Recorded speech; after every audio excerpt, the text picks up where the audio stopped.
Along with the pleasure in growing food and eating it, I always like to find better ways of doing what I'm doing in the garden. This is a standard planting hoe. Use it to make a furrow and put the seeds in. But I'm always looking for neater ways to do things. So I use a board sometimes. Just take the edge of it, make a furrow, makes a very nice furrow, sprinkle the seeds in, and I have to put the soil back in over it. Works well, but whenever you find something that works, there's always a better way. So I keep looking around. Went back to the shop and I thought, I'm going to create a tool that does both, makes the furrow and puts the soil back over. So I created the earth zipper out of some used parts. This is an old broken handle.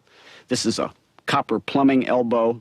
I took a hacksaw, cut it open, some pliers, and bent it into shape. And I soldered it on the end here. And the idea is that I can draw it through the soil and make a furrow, and then turn it over after I sprinkle the seeds in, and draw it back over and close the furrow up and bury the seeds. Well, again, once you find a solution, keep thinking. You're not there yet. There's another one. I had to use a soldering iron on that, and that's complicated. So I went back to the hardware store, looked around, and I found this little stainless steel towel hook for the bathroom. Again, put it in the vise, took my hacksaw and cut it away, put in a simple wire handle, and now I have one that actually works even better. Draws a nice furrow to put the seed in, sprinkle in the seed, turn it over, and it pulls the soil right back over. Now, this sort of innovation is great for all of us, but especially for people with handicaps or special needs. They may want to make special tools that allow them to do their gardening easier. So whether you've seen it or not, whether it's made now or not, don't let that stop you. Imagine it, make it, and try it out. I'm fascinated with finding garden tools that do the job well and are pleasant for me to use. And at the start of the season, when I'm ready to put in transplants, I reach for a trowel and I start to dig a hole. But right off I notice that that's a strain on my wrist. With the problems of carpal tunnel syndrome and everything today, people are worried about straining their wrist like this. So is there a solution? What if I turn this around? What if I hold it like a dagger? Then there's no strain on my wrist. I can poke it into the soil, make a hole for the transplant. But this trowel is a little long for that job.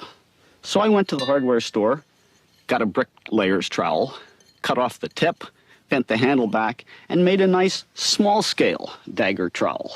No strain on my wrist, makes just the right size hole to put in my seedling. There's a commercial model available that does something else. It puts the handle of the trowel at a right angle like that. So basically I'm holding it just as comfortably, no real stress, pulling to make the hole, putting the seedling in. All three tools do the same job, but these two without stressing a part of my body.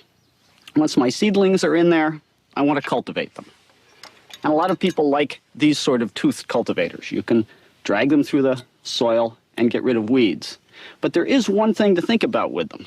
They have teeth, and the tendency with a toothed cultivator like this is to push it into the soil just a little too deeply. And if I go close to my seedlings, once they have roots out into the soil, I'm killing their roots. And some of the most important feeder roots are right there in the surface of the soil. So tools like this, although they'll get rid of weeds, may not be the best answer if you want to keep your seedlings growing as well as possible. So let's look into another type of cultivator, one that will skim the surface of the soil. Well, this intends to do that, but unfortunately the blade has been put on at a right angle. And that means really I have to chop with it rather than skim. Now this one's better because the blade has been put on at a nice angle that allows me to draw it through the soil and just get rid of weeds without going down and harming any of the roots of my seedling.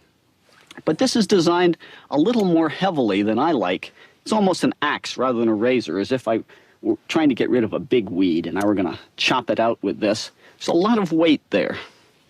I prefer a tool that's been designed to take even more stress off my hand and arm. There's some weight here, but there's a counterweight back here. So this tool balances very nicely on my hand and is not dragging down my wrist. This one drags down my wrist, as you can see, if I try and balance it on my hand. This one also allows me to skim very nicely around the plant. For narrower rows, I just cut the blade down. Also, fabricated another design, no real difference, but again, I can come in narrower spaces. And since I play around, I put a right handle on this one so I can reach out there with it. Does it work better? Well, no, it's a little too far from what I want to do, but it's the type of thinking that will lead you into finding tools that'll really do the job well for you. Here's another model called a Cape Cod hoe. Allows you to hold your wrist comfortably and go side to side. Unfortunately, it tends to pile up the soil, not as effective as these other tools. Now, if you do get some big weeds out there, you're going to want to pry them out. And here are a couple of tools that'll do that. This is the standard asparagus knife. You can poke that in and cut off the root of a deep-rooted weed and pry it out. What I really prefer is this small hand fork. It goes in nicely, pushes in easily, and allows me to really pry and get the whole root system of a larger root out. Not hard on you, effective in the garden. That's the best type of tool to have. With Barbara's help, let me show you some more examples. Eliot and I are different sizes. He's about 5 inches taller than I am, so our draw hoes are made in different sizes. If we were to exchange tools, the long handle on mine would be awkward for Barbara, and this wouldn't allow me to use it as easily as I normally do. The ideal height for a draw hoe is just so that it comes to the tip of your nose. So this is just about right. Now, if you're going to use a chopping hoe like this with the 90-degree blade, you actually want a shorter handle because you're using it more like a mattock, and a long handle would be very awkward. Another popular hoe style is a push-pull hoe, also called a Dutch hoe. And this, you push back and forth in the soil, and it cuts on both blades. I don't use this. I don't think it's as accurate in between rows of vegetables as it could be, but Barbara has one she likes. This is a modification of the same hoe that Eliot made for me to use in flower gardens, because very often I have to reach way in. So this has a very lightweight handle and a pistol grip here, so that I can actually use this with one hand, even left-handed, and I can reach right in among clumps in a perennial garden, an annual garden. I just love to work with it. Now, my favorite scuffle hoe is this stirrup hoe that has this action back and forth. It really cuts well with both blades. I don't use it in the soft garden soil because I find a tool like this tends to go too deeply, but it's ideal in the hard path. Keeping weeds out of here, you couldn't have a better tool. Now, if you want to keep your garden soil fluffy, you can take a fork, push it into the soil, rock back on the handle, and you've done the job. Now, there's actually another tool that's designed to just do that job. It's called a broad fork. Now, with this design, with the handles here, you notice that when Barbara uses it, she actually has to move her body back to get out of the way, an extra action. This tool is basically the same tool, does the same job, but it has two handles. So after you push it into the ground, you can move your hands behind you, and it's a much more comfortable and efficient tool to use. Some tools can be well designed and still not work well. This furrowing hoe really has a nice curve to it. You can tell from the fact that it's rusty, it doesn't get used much. And if I were to want to make a furrow to plant potatoes, this is the tool I would most likely use. And I don't need that much of a furrow to put potatoes in. There's a lot easier way to do it. It's this simple bulb planter. When I plant potatoes, all I do is put the bulb planter in the soil, the depth of the planter, drop in a potato, knock out the soil, make another one a foot down the row, and on. Simplicity itself. The right tool makes any garden job easier. We've shown you lots of different tools, and now it's time to play a fun little game. What would I do if I were limited to just 3 tools? I'd have to think long and hard, and I'd want to make sure they were good ones. I suspect my first choice would be this strapped manure fork. I could make compost, I could spread compost, I could mix it into the soil, and I could also poke the fork into the soil and do some light loosening of it. That would probably be the first choice. Second choice would be a really nice garden rake like this, but one that's 30 inches wide, because I garden in 30-inch wide beds, and I'd want to get them just as smooth as possible to have a perfect seed bed to put my seeds and little plants into. And my third choice would obviously be a hoe. I could use the edge of it to make a furrow, and then I could use it from then on, cultivating alongside and around my plants to keep the garden weed free. that would just about do it, I think. What would your choice of 3 tools, Barbara? Well, for landscaping and flower gardening, I guess the ones I'd pick, I'd start with a good sturdy trowel for weeding. I'd have to have something like that. I need something to dig with. So I'd probably take a round point shovel with a long handle for digging holes and also moving earth or stones from one place to another. I'd need a good rake. I'd take an iron rake because I could use it as a lawn rake if I had to, but I need things for smoothing, raking out debris, and grading. And then I'd have to have 4, Eliot. Uh-oh. So I can't garden without my good pruners, which I carry around and use constantly. So I gotta have 4. Well, now if you get 4, I want to add in, let's see, I need to have a spade. I want to have a small transplanting trowel. No, but we're out of time. So for now, goodbye and good gardening.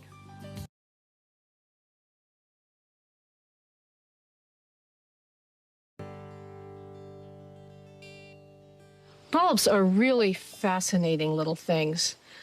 A bulb is actually a storage facility, and inside it is the embryo of the whole plant that's going to grow, plus a little stored food to get it off to a good start. Now, next time you slice through a bulb in the ground, and sooner or later, this happens to every gardener, take a look at what you see inside. Now, this hyacinth bulb has the germ of the whole hyacinth plant inside, and you can even see the outline of a little hyacinth flower there. Now, the reason nature designs bulbs this way is to get them through some tough times. A lot of the places where the spring bulbs we grow are native are either very hot in the summer, like the Mediterranean, or very cold in the winter, like Asia. And by making the plant go dormant, it can get through that time of the year, and then that brief time when the spring warm rains come, it has all that stored food to make a quick showing and then go dormant again. Now, all of this makes it very easy for the gardener, because when bulbs are dormant, they're easy to handle, they're easy to store, and they're easy to ship. I actually buy most of my bulbs mail order. I look for a dealer who's reputable, has a good reputation for storing bulbs in good condition, delivering good-sized ones, and also doesn't gather them from the wild. There's been a lot of that lately, and I try to find someone who makes it pretty clear they don't do that. The bulbs are actually propagated in a bulb nursery. Now, another way to buy bulbs is to go to a garden center or a hardware store or a feed store. The quality can be a little bit uneven, but if they're selling them in those open bins like a supermarket, you can actually go through the bin and pick out the bulbs that look best to you. For instance, if you're looking for daffodils, you might look for a good triple-nosed bulb like this one, or a double-nosed one that'll produce more blossoms. Also, feel it in your hand and see how much it weighs. If it's a good heavy bulb, that means that it's probably not rotten. If it's firm, it means it's not rotten. And also look to see if it has any blemishes, any mildew, any mold. That would be a bad sign. Now, let's say you're looking for crocus bulbs and you find one like this that has some little growth points on it. You might think, ooh, that's a good sign, it's alive. Well, have a little bit more faith that bulbs are alive, even though they may look very dead. I wouldn't buy this one because I don't want it to grow now. I want it to grow next spring after I've planted it. So I'd actually buy one that looks like this with no growth points at all. Now, spring bulbs are planted to come up in the spring, but you plant them in the fall. And last fall, Eliot and I planted a whole bunch of them. Whether I've bought my bulbs by mail or at a garden center, I really like to have everything all set up before I plant. If I have to store them, I'll put them in a cool, dry place. But it's better if I get everything ready, my site picked out, my materials, and plant them right away. Now, where I put my bulbs partly depends on how they're going to look. Now, I'm going to be planting some very small bulbs right now. I don't want to put them way across the lawn where I won't see them. These are such a cheerful first sign of spring that I really want to have them where I'll see them every time I come in and out the door. But I also have to think about where the bulbs would like to grow. Bulbs need well-drained soil, so I'm going to put them in a place where water won't collect and make them rot. They also like to have good sun, so I'm going to put them here in my herb and flower garden where I've just removed some annuals. This is the time I usually like to plant my bulbs. You have a lot of leeway about when you plant in the fall. But if I put them in too soon, they make too much top growth. If I wait too long, the ground will be frozen before they can make some root growth going into the winter, which is very important. Now, when I plant a lot of little bulbs, rather than plant them one by one, I'll make a shallow depression like this. I want to make sure my soil is good, but in this case, so much compost and good stuff went into this bed that all I'm going to do is put some rock phosphate in there for good root development, and then I'm going to dig it in like this. Planting depth for bulbs is something people get hung up on, but again, you have a lot of leeway. These are about 1 inch high. I'm going to put them 3, the most 4 inches down. And I'm just going to stick them in here in a very casual, informal arrangement. Then I'll cover them up like that and just pat the soil, and they're ready to go until spring. Now let's see what else we can plant.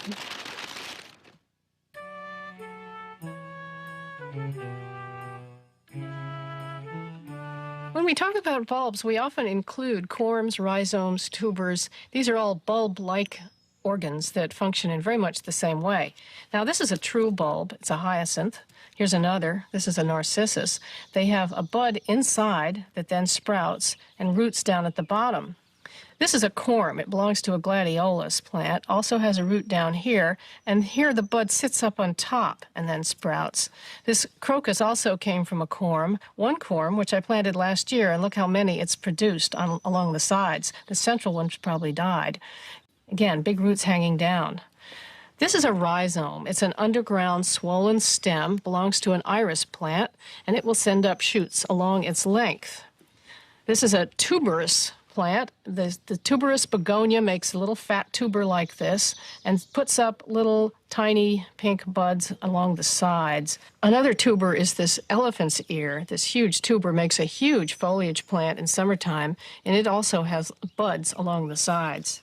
Now, sometimes it's the root system that's swollen underground, like in the case of this ranunculus. These little dried-out fingers are roots that will swell up and produce beautiful summer flowering plants. Again, a tuberous root on this dahlia plant. It will also send up shoots in the summertime.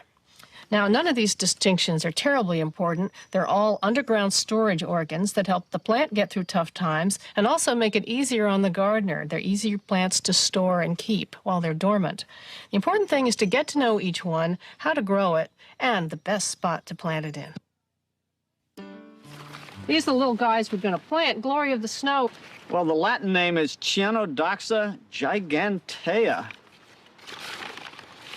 Must have been named by an optimist. Want me to run get the backhoe? Very funny. They're going to be very cute. Now, I think what we'll do here is try to pretend that nature is scattering these at random. And we'll just plant them in a little drift like that. And, yeah.